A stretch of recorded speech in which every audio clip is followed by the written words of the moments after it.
Hi guys. So during a lumbar puncture, we introduce a needle into the sac that contains the brain and spinal cord. The patient puts on a gown that's open in the back and then lies down and curls up. We then numb the lower back, and then, using sterile procedure, we place a needle between the vertebrae or backbones.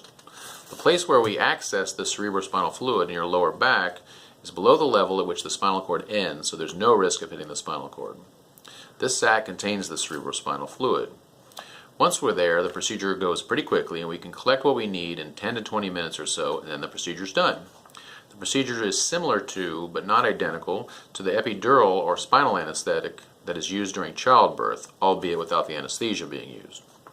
Your brain and spinal cord and its coverings are floating in the cerebrospinal fluid. When we take some of the fluid out, and if you were to stand up immediately, this can cause your brain and its coverings to sag, and potentially cause a headache or other neurological symptoms. This is common and is not usually problematic, as people replace this fluid in about an hour or so. Therefore, if you get this headache, it is usually gone within this period of time.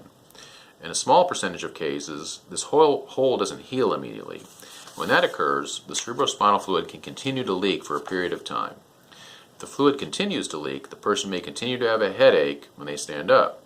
If this occurs, there's a procedure that can be done called a blood patch, in which your own blood is drawn under radiological guidance and injected into your lower back where the LP lumbar puncture was performed. This eliminates the headaches in the vast majority of cases. It is not a dangerous or risky procedure, but it does involve the patient coming back to the hospital. Other risks are that patients can have a little soreness where the needle was placed after the local anesthetic wears off.